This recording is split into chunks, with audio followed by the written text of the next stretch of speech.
Seati mantugi na nakumigu. Ibisa ang hemonchi tiang. Ngwegi ogimakka na gawi chiang gito. Seati mantugi ka ganoini mak. Ikasaweni minam. Seati mantugi monchi tiang. Mantugi nakinagegu ya enki nakinagegu ya penimun tagu enki se mantugi ketin. Tithige na mo yang indien. Mantuga ya enka migien ki seati mantugi tas kinagegu. Saweni misinami gawi tu kais na me se wechi migu nunchi higanachi mitu in Jesus Christ. Amen.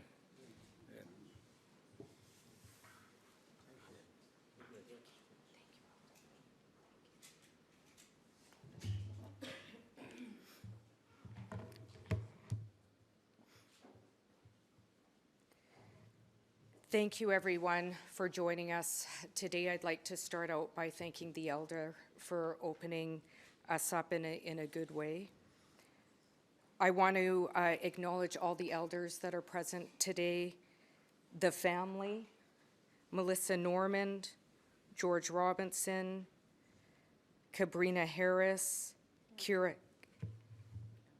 Cambria Harris, Kyra Harris, Kristen Witwicki, Kirsten Witwicki, leaders, Grand Chiefs, Minister Miller.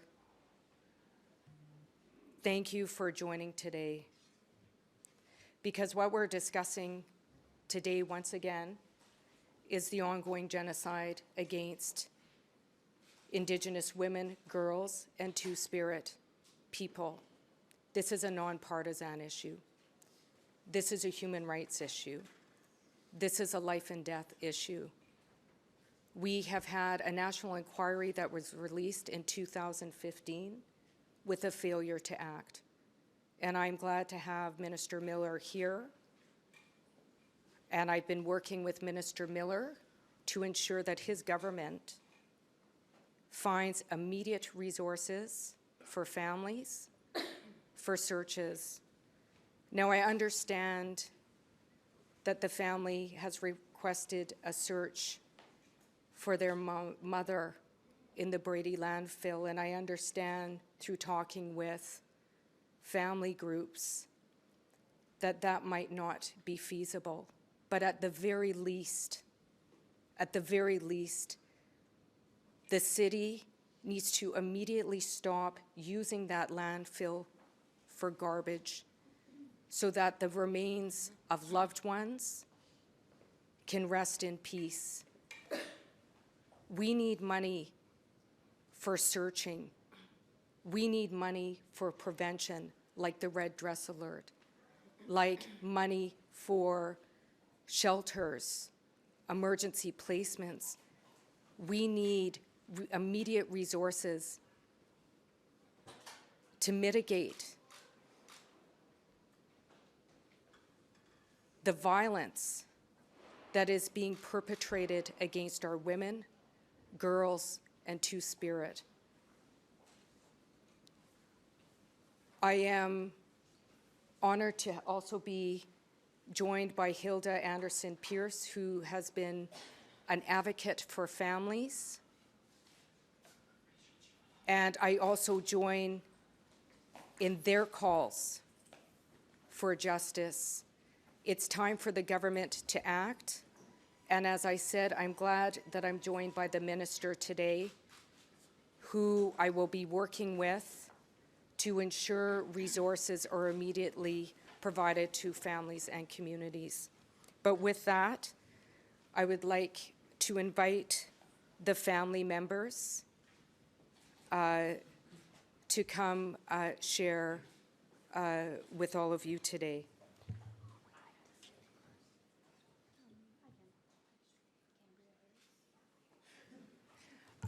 Cambria Harris, daughter of Morgan Harris.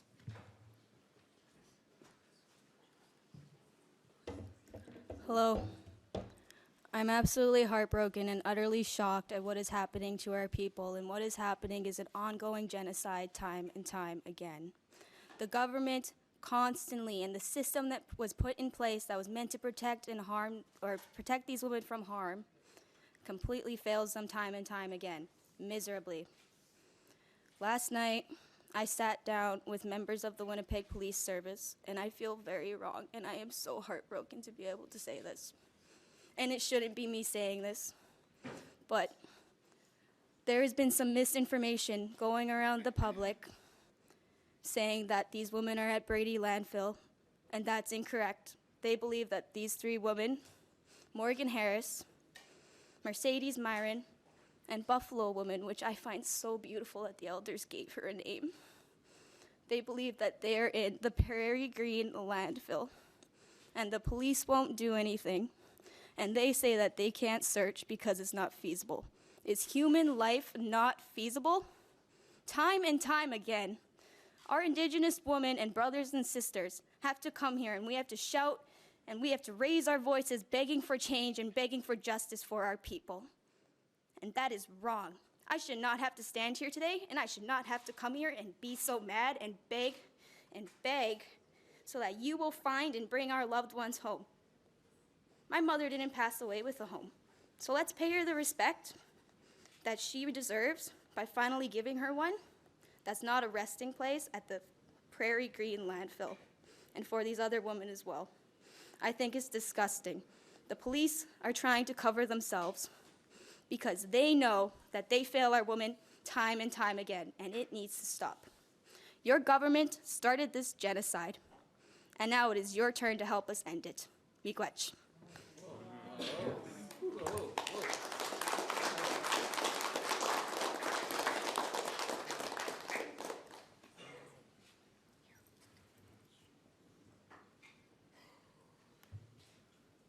I'd now like to call Kyra Harris, daughter of Morgan Harris.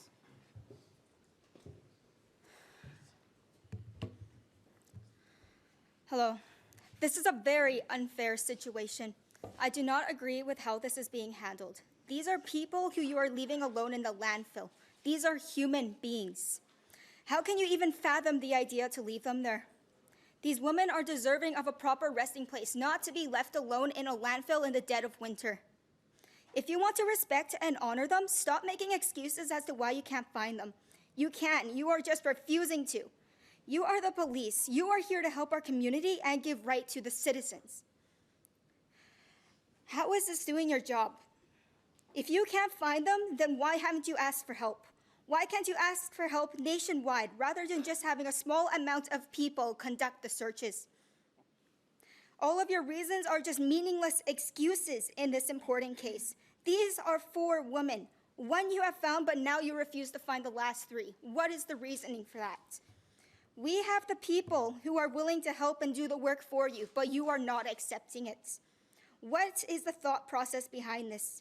This is ridiculous, and you can't keep withholding this search. And if you won't look for them, then we will. Thank you.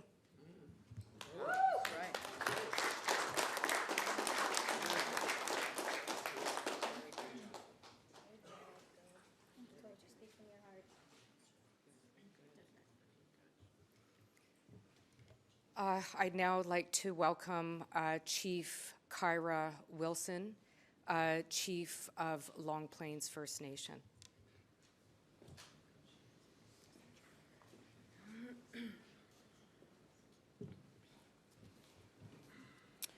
Just want to say good morning.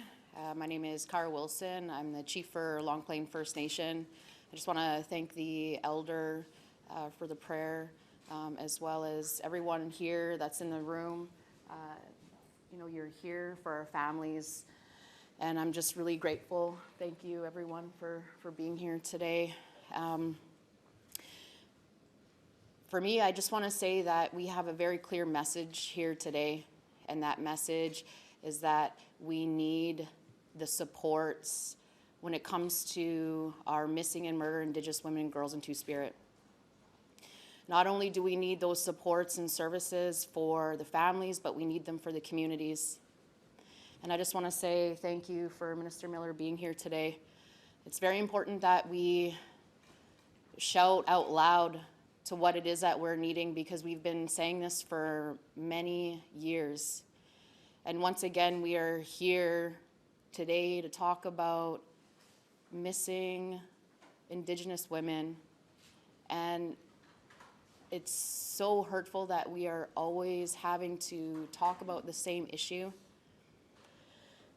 For me, the last few days has been extremely difficult, you know, trying to navigate everything that has, you know, happened and all the information that's coming, and trying to support, you know, the families here today. And actually, this is my family. You know, I'm really sad to have to be here today to speak on this matter. And the clear message is that we need those supports and services. We have 231 calls to justice. We need searches, we need supports, and it needs to start now.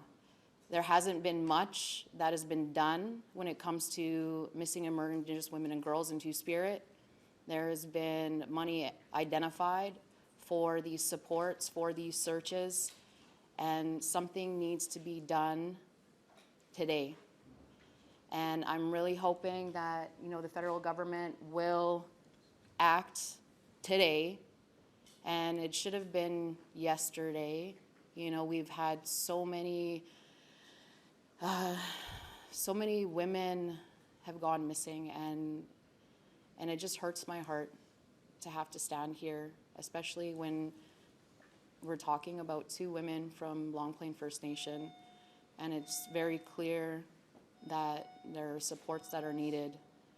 And I just want to say that right now we have communities that are hurting, our nations are hurting again, and we just need that support and that love and that respect and that acknowledgement. So I just want to say miigwech for everyone being here today, and I really hope that we will be able to have a clear idea of what is going to take place when it comes to a plan of action for our missing, murdered Indigenous women and girls in Two-Spirit. Miigwech. Thank you.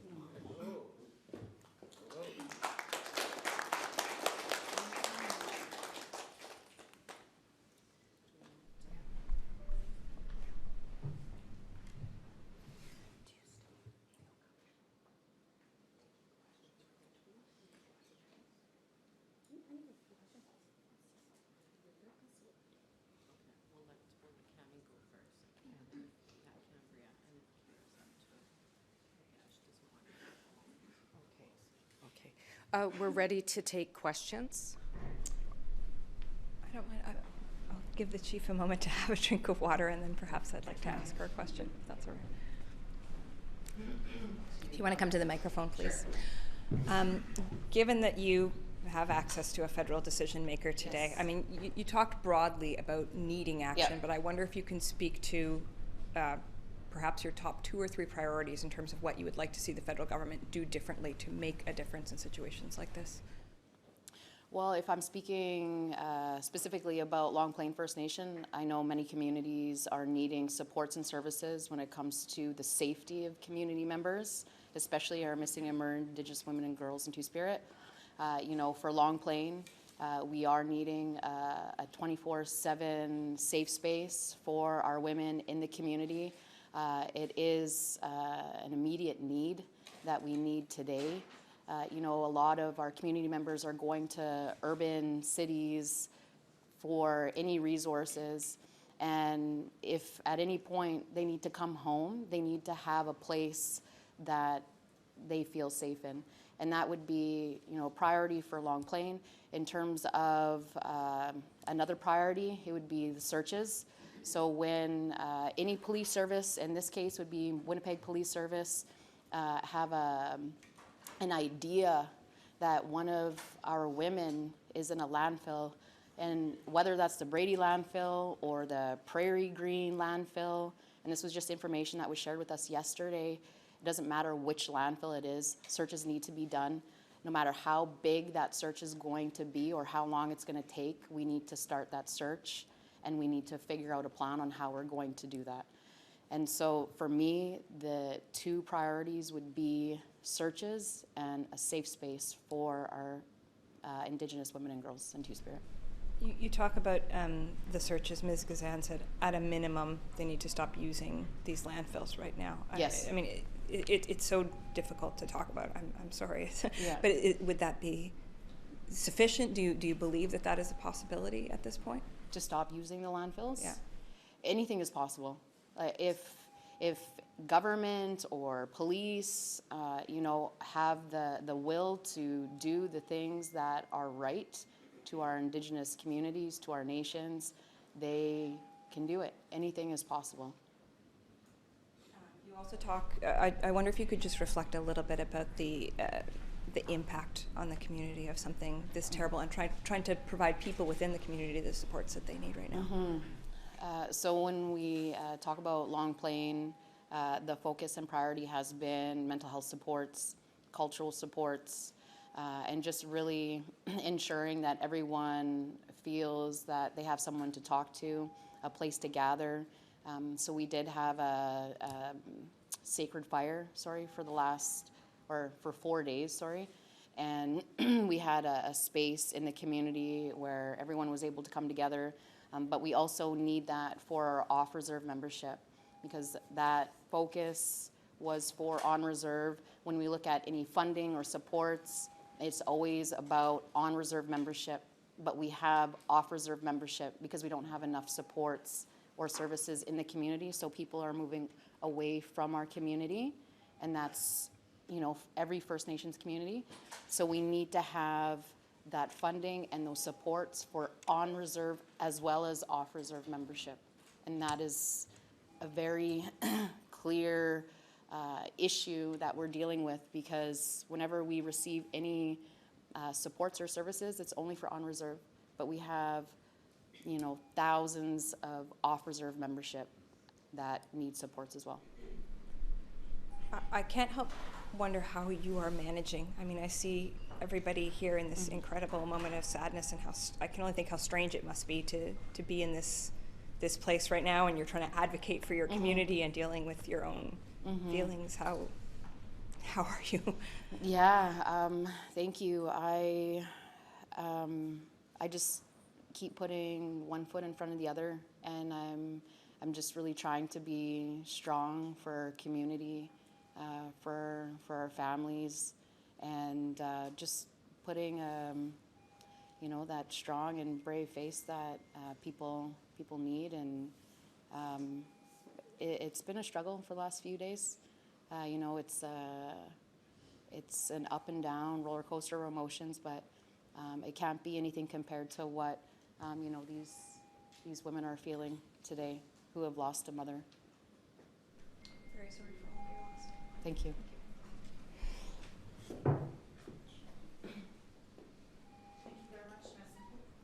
Thank you.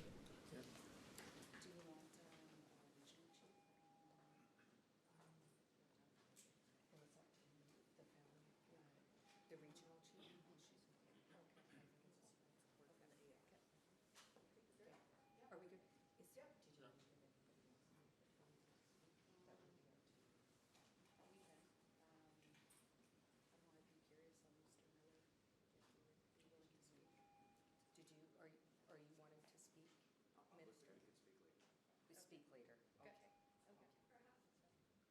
Mr. Miller, it might just be worth it, given that there were some criticisms of the federal government, that if there's something that you'd like to say about the supports that you're willing to offer at this moment.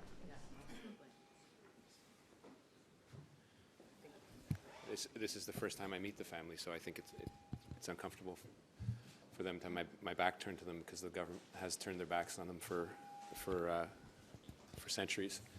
I think as we recognize the failure of the federal government to keep these women safe, it's important to realize that there are women today that are in the same vulnerable place that these women were, and that continues. So I'll have a chance to meet with the family later and speak on what supports are needed from the federal government. But there's also something that these people who are speaking out today have been saying for a long time, and that this doesn't begin and end in one moment in time or the accusation and trial of one particular individual. There are steps along the way where the federal, provincial, municipal governments have successively failed Indigenous women and girls and continue to fail them. It means that as officials, we got to screw our heads on straighter and get our acts together. This tragedy is ongoing. Winnipeg is the epicenter of it. It would be wildly inappropriate for me today to talk about the federal investments, the work we've done with Member of Parliament Leah Gazan and her forceful advocacy to get a 24-hour safe space in Winnipeg that should have been there ages ago. But realizing that this is a systemic issue that has very real repercussions on the women standing behind me today is important, I think, for Canadians to realize. The work that the federal government is called upon to do is multifold and complex. It's reforming a broken child welfare system. It's making sure that there is equal, if not better, education on reserve, that there are massive investments by successive governments into housing, making sure we are holding our provincial and municipal counterparts to account in searching for people the way they would do for non-Indigenous people where they were to go to missing, and the public outcry perhaps would be much greater. So there's no normalizing this away. This is happening today, and it is an absolute shame that a person like me has to stand here today and tell people and cannot guarantee people that this will not happen again. But that's the reality.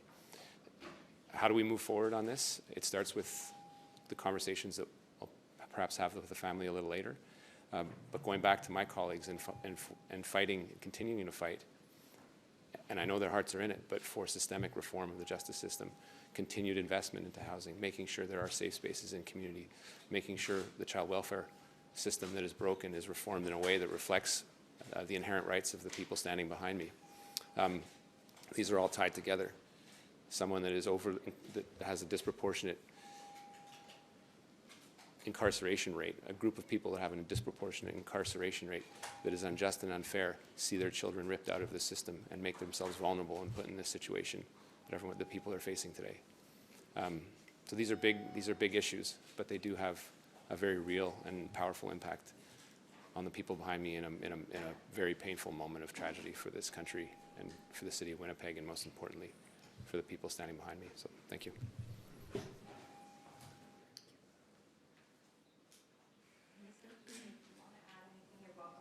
More pressure to speak. I actually forgot one more thing to say. So last night, as I sat down with the members of the Winnipeg Police Service, they had the nerve to put together this little PowerPoint of all the reasons why they won't search. And I didn't see one point on there saying why they should. There wasn't a single point. And it was basically to say, we failed you and we're not going to do anything. And I think that's disgusting. They took my blood sample, the homicide unit, back in September, 5 months after my mother went missing. There was a CBC News article 1 month after she went missing, around when Rebecca Contois was found. All of the red flags were there. And you're telling me that you're 7 months late on your job and that you don't know what the hell you're doing? And like my sister said, if you won't do something, me and my Indigenous brothers and sisters will. Because this is a national human rights issue. And it happens year after year, and I see hundreds and hundreds of missing and murdered Indigenous women's posters. And now I have to stand here and speak on behalf of 4 women and everyone else who was lost behind that. And that's horrible. And this ongoing genocide and this cycle of violence against our women needs to end. Thank you.